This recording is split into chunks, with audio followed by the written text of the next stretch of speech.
What's up to all my wannabe coders out there? My name is Dayton. This is Applied Visual Design Part 4. Let's go.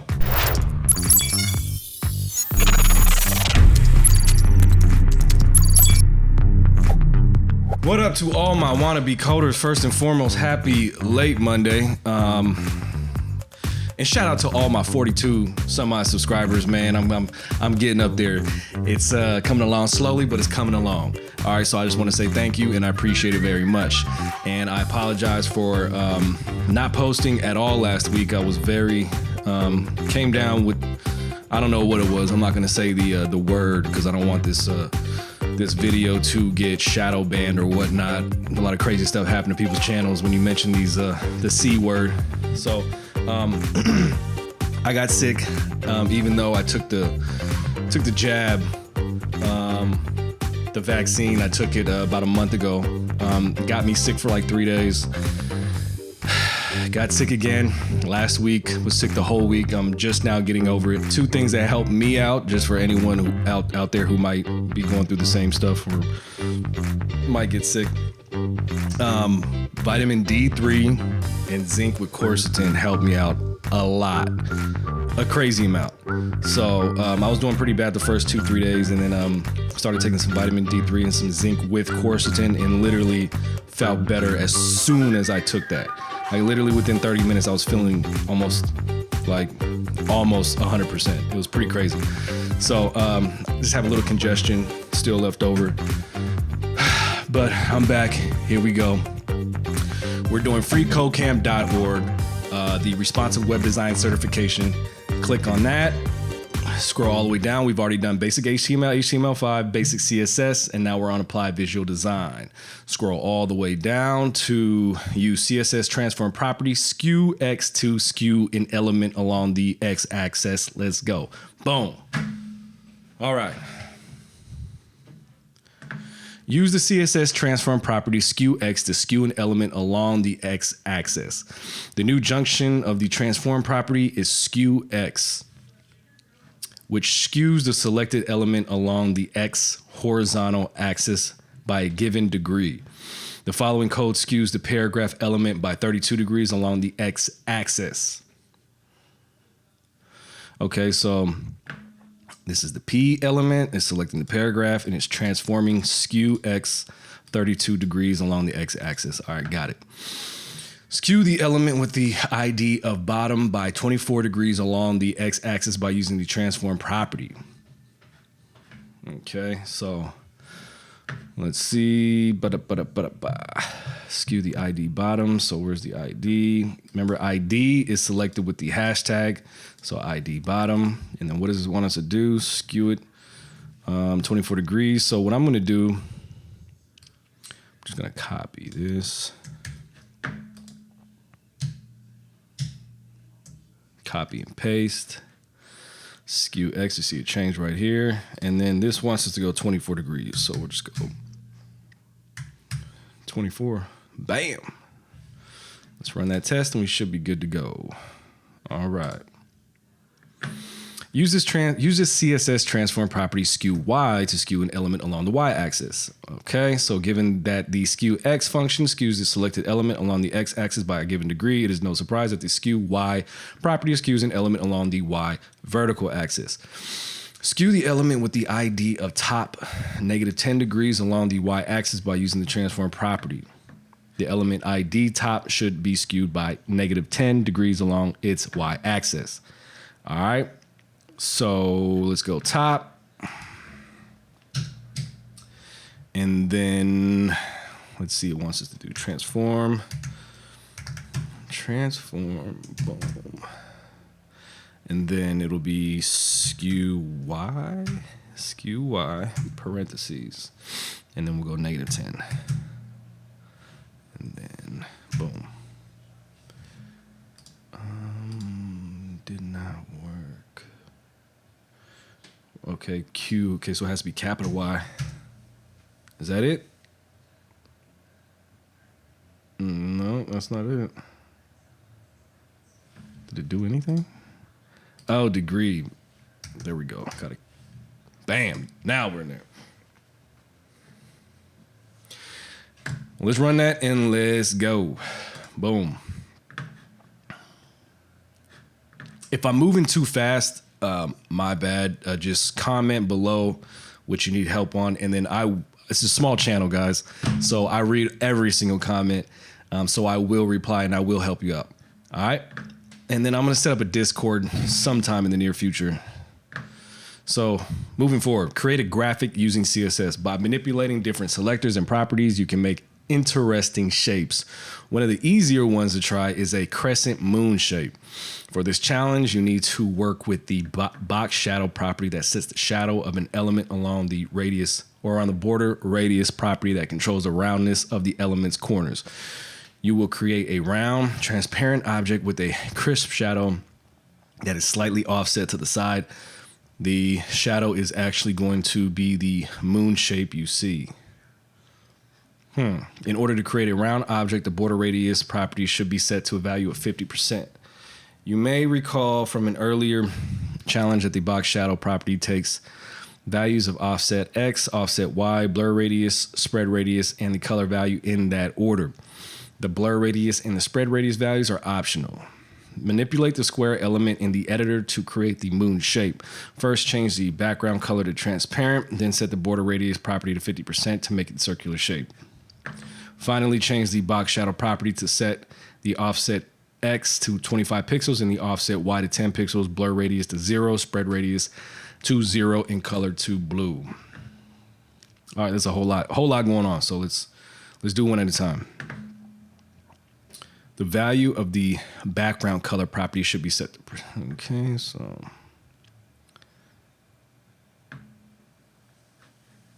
should be set to transparent.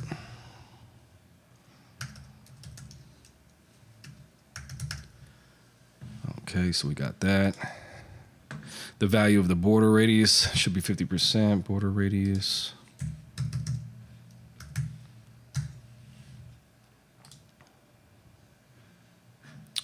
The value of the box shadow property should be 25 pixels, 25, 10,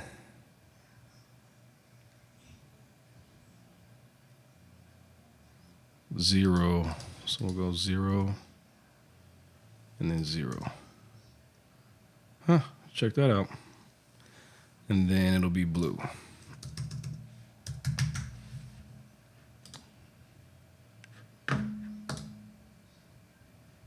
Bada bing, bada boom.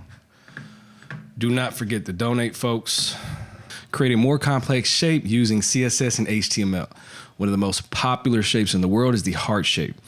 In this challenge, you'll create one using pure CSS. But first, you need to understand the before and after pseudo elements. The pseudo elements are used to add something before or after a selected element. In the following example, a before pseudo element is used to add a rectangle to an element with the class heart.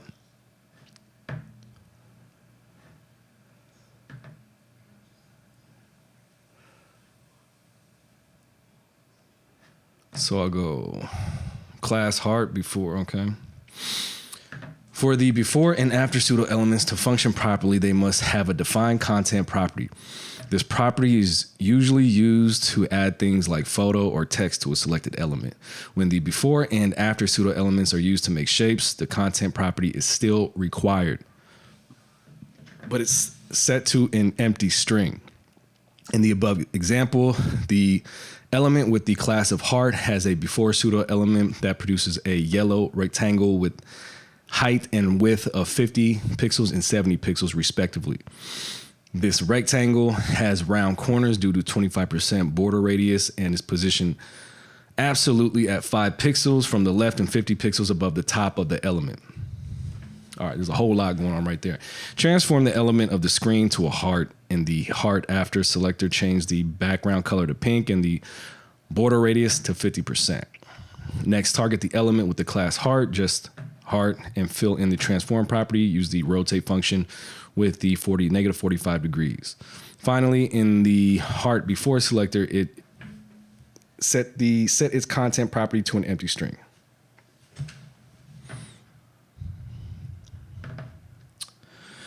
Okay, so we got the background color property of the heart after selector should be pink.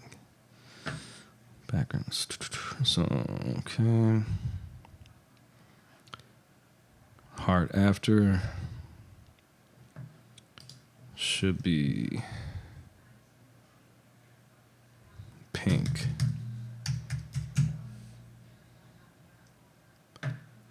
Border radius, heart after should be 50%.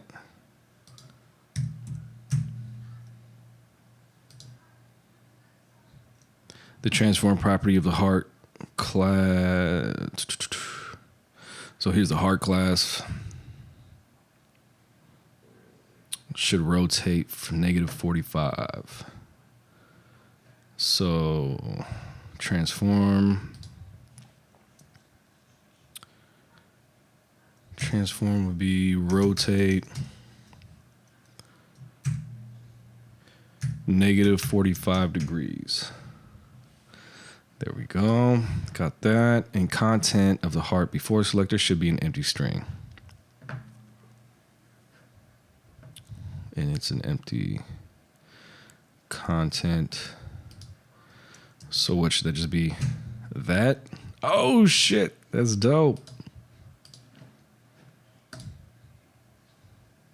Got him. All right, let's go. Learn how the CSS keyframes and the animation properties work. Oh, I didn't know you can actually animate things in CSS. I thought that was only JavaScript, so that's pretty dope. All right, to animate an element, you need to know about the animation properties and the keyframes rule. The animation properties control how the animation should behave, and the keyframes rule controls what happens during that animation. There are 8 animation properties in total. This challenge will keep it simple and cover the 2 most important ones first. Animation name sets the name of the animation, which is later used by keyframes to tell CSS which rules go with which animations. Animation duration sets the length of time for the animation. Keyframes is how to specify exactly what happens within the animation over the duration. This is done by giving CSS properties for specific frames during the animation, with percentages ranging from 0% to 100%. If you compare this to a movie, the CSS properties for 0% is how the element displays in the opening scene. The CSS properties for 100% is how the element appears at the end, right before the credits roll. Then CSS applies the magic to transition the element over the given duration to act out the scene. Here's an example to illustrate the usage of keyframes in the animation properties.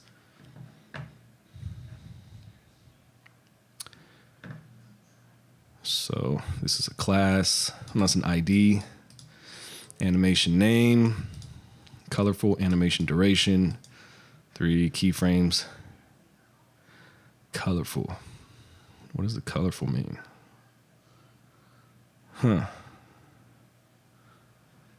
Okay, so it's 0%, so it starts off at blue and then it transitions to yellow over the course of 3 seconds.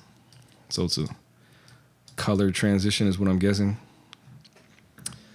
Okay, for the element with the anim ID, the code snippet above sets the animation name to colorful and sets the animation duration to 3 seconds.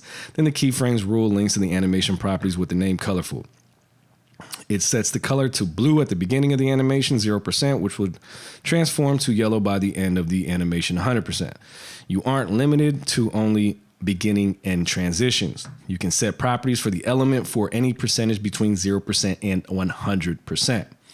Create an animation for the element with the ID rect by setting the animation name to rainbow and the animation duration in 4 seconds. Next, declare keyframes rule and set the background color at the beginning of the animation to 0% to blue. Excuse me. And the middle of the animation 50% to green, and then the end of the animation 100% to yellow. All right, so that sounds pretty cool. So here's rect. What we'll do first, let's see how we do it. It's already selected, so we go. So this would be animation name.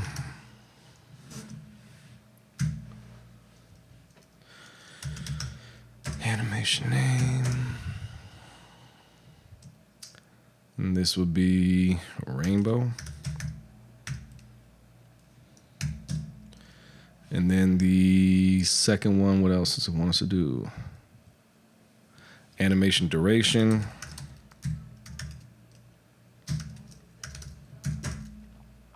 I think it said 4 seconds. So we'll go 4 seconds. I believe that's how you do it. Yep, okay. Duration.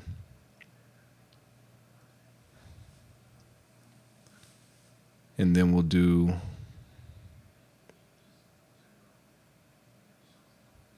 keyframes.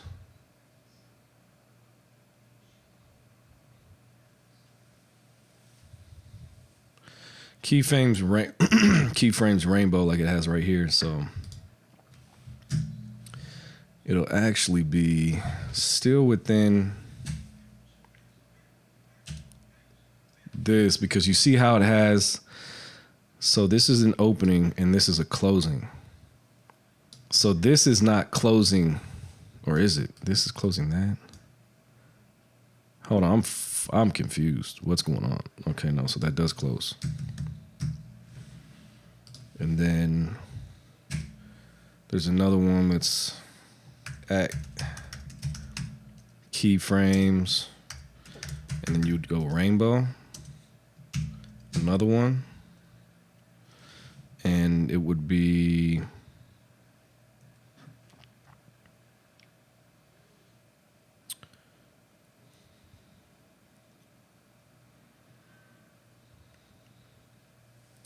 it would be 0%, and then another one.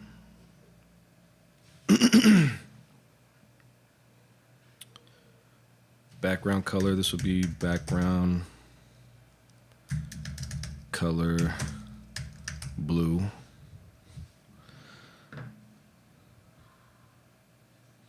Blue at 0%.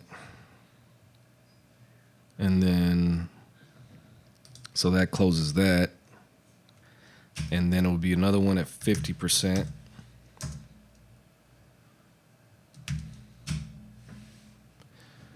That would be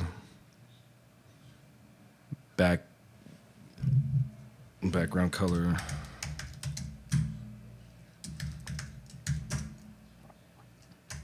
green.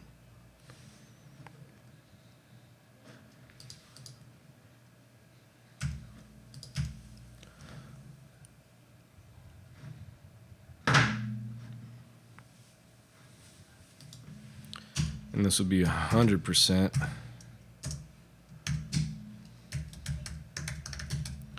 Background color yellow.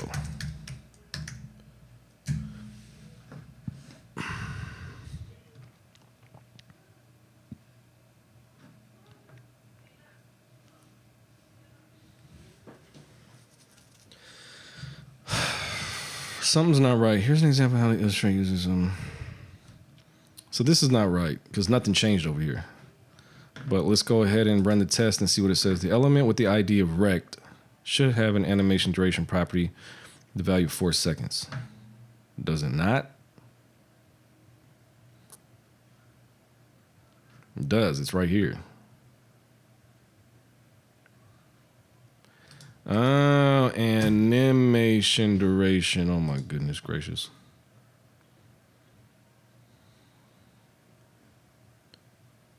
Did I do? What else did I do? Okay, it's not, nothing's happening. So keyframes rule should use the animation name of rainbow. There's a fly that just landed right on my mic. Okay, it's definitely using that. It's using animation name. So animation, did I spell that right? Spelled it right. With rainbow. Okay. Keyframes rule should use the animation name of keyframes rule. So that's right here. Keyframe. Something's not right. What the fuck? Let me get rid of this, see what happens.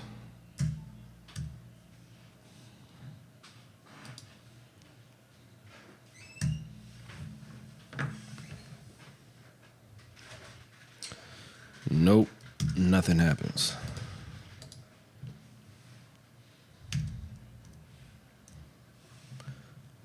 Huh.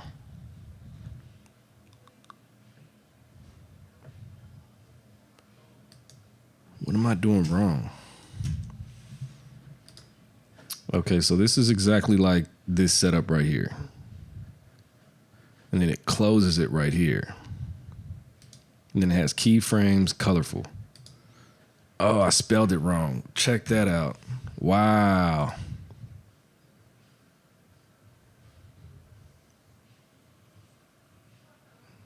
Very tricky. Coding is very tricky. You got to check every single little character because any one typo, you miss one dot and it'll throw out the whole program. So this should work now. Bam, and it works. All right, let's go. Sorry, folks, I'm getting over a cold. All right, and I got the vaccine. I still got sick. Anyway, use the CSS animation to change the hover state of a button. You can use CSS keyframes to change the color of a button in its hover state.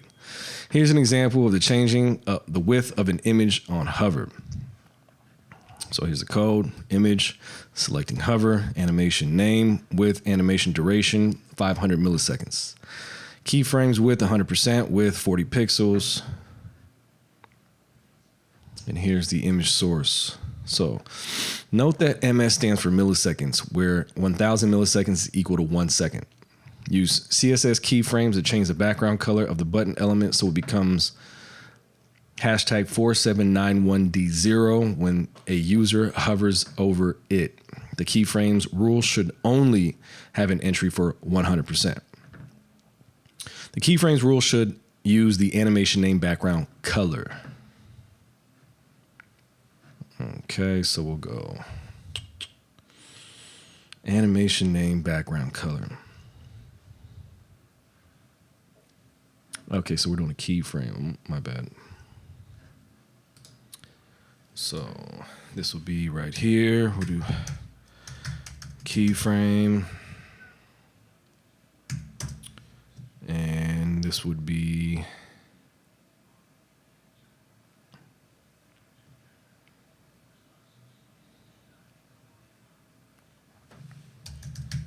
keyframes color.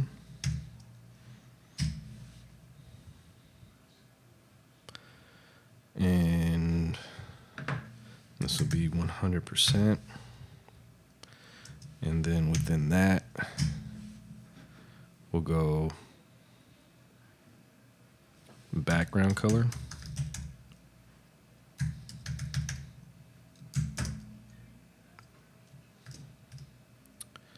Four, 7, 9, 1D 0. Okay, and that. Okay, I did something wrong.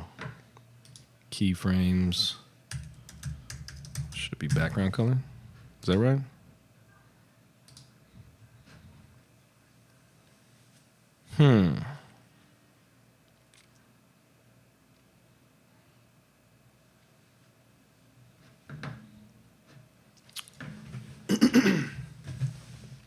So button hover, button background 500 milliseconds.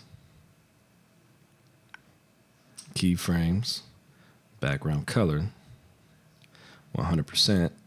Oh, there it goes. I think that's right. Let's see. And it's right, folks. Let's go. Modify fill mode of an animation. That's great, but it doesn't work right yet. Notice how the animation resets after 500 milliseconds has passed, causing the button to revert back to the original color. You want the button to stay highlighted. This can be done by setting the animation fill mode property to forwards. The animation fill mode specifies the style applied to an element when the animation has finished. You can set it like so. Animation fill mode forwards. Set the animation fill mode property for the button hover to forward so that the button stays highlighted when a user hovers over it.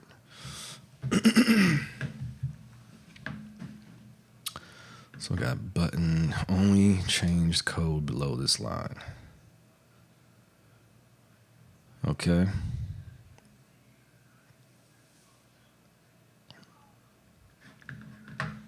So what, we just copy and paste this?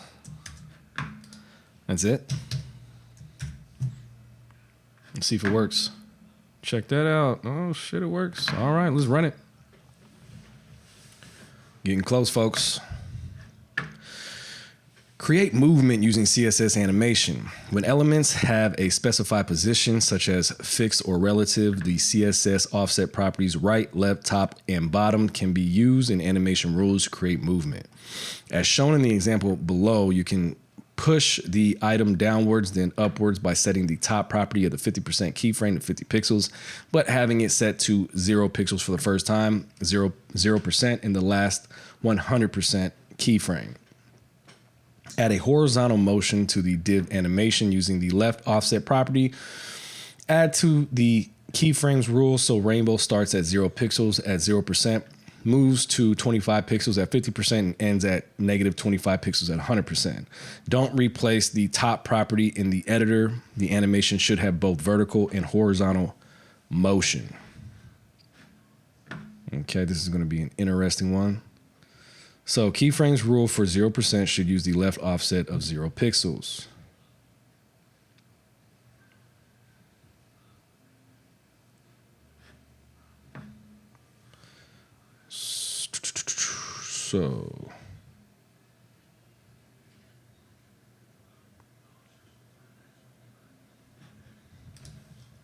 So this would be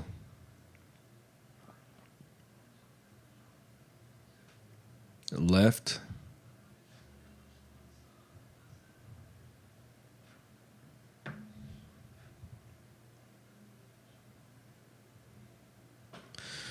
hold on, I'm confused. Add horizontal motion to the div animation using the left. Okay, so it's supposed to look like this.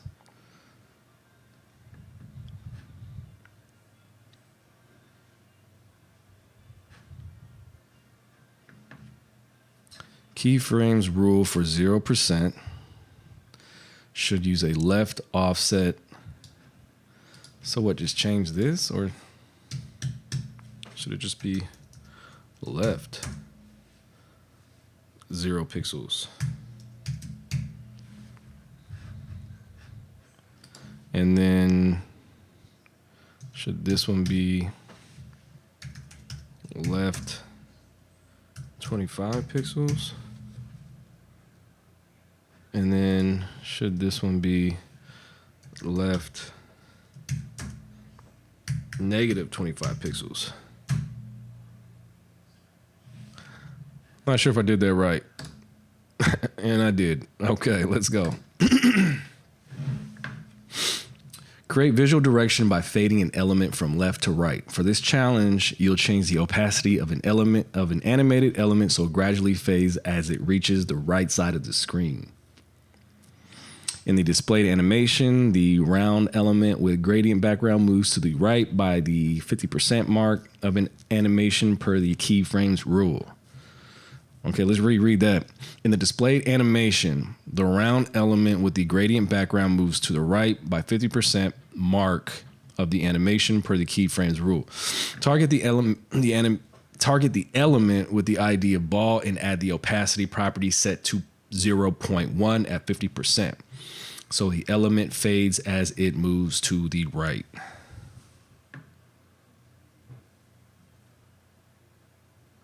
The keyframes rule for fade should be, so Cynthia, okay, boom, boom, boom. So let's see. Fade, 50%. So should it be opacity? Opacity.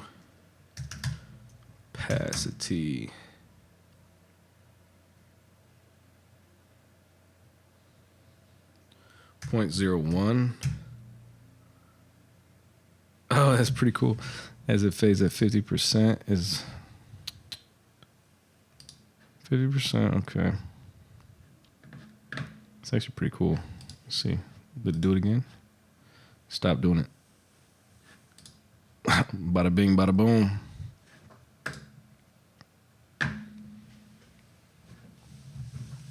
Okay, animate elements continually using an infinite animation count. The previous challenges covered how to use some of the animation properties in the keyframes rule. Another animation property is the animation iteration count, which allows you to control how many times you would like to loop through an animation. Here's an example. Animation iteration count 3. In this case, the animation will stop after running 3 times, but it's possible to make an animation run continuously by setting the value to infinite. To keep the ball bouncing on the right on a continuous loop, change the animation iteration count property to infinite. Iteration count, boom, it's at 3. Let's go to infinite. That's definitely not how you spell infinite. Infinite. Continuously bouncing. There we go. Let's go. Make a CSS Heartbeat using an infinite animation count. Here's one more continuous animation example with the animation iteration count property that uses the heart you designed in the previous challenge. The 1 second long heartbeat animation consists of 2 animated pieces, the heart elements including the before and after pieces, and the animated are animated to change sizes using the transform property, and the background div is animated to change its color using the background property. Keep the heart beating by adding the animation iteration count property for both the back class and the heart class and setting the value to infinite. The heart before and heart after selectors do not need any animation properties. All right, let's make this shit happen. Animation iteration count property of the heart class should have an infinite value. So where's the heart class? Right here. Where is the... Doesn't have the animation iteration, so let's just go ahead and copy this.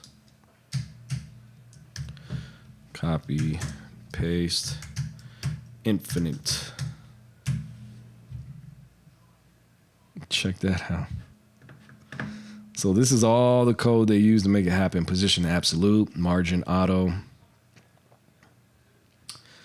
top 0, right 0, bottom 0, left 0, pink, height 50 pixels, 50 pixels. Beat, oh, check that out. Animation, 1 second. Let's go 10 seconds. Let's see how slow it beats. Whoa, check that out. Let's go 3. No, one really does it like a beat. Yeah, okay.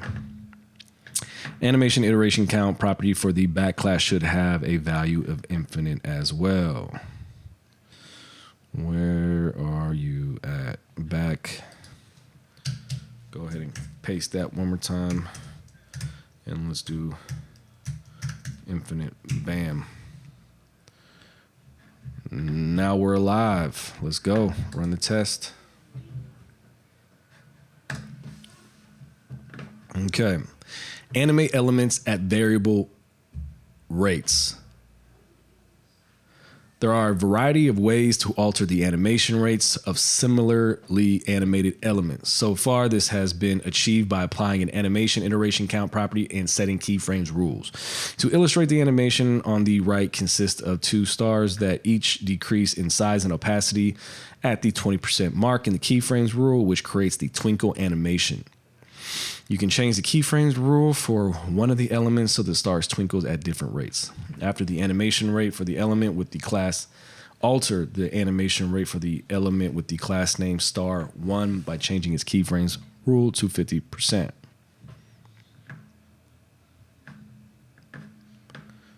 Stars 1 by changing keyframes rule. Hold on. Here's star 1.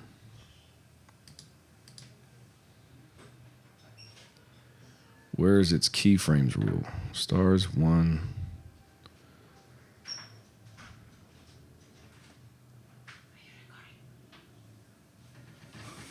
Star 1.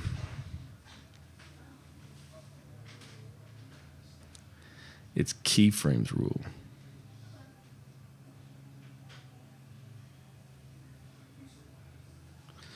Twinkle 1, okay. 50%, so I'll change it right here, or what?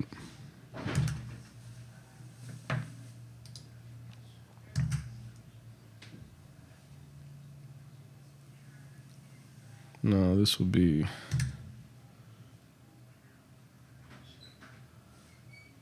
Let me see if that works. Oh shit, it works. All right. All right, folks, so that concludes Apply Visual Design Part 4, and I will be back tomorrow to finish this section off. Thank you, congratulations for making it through this far.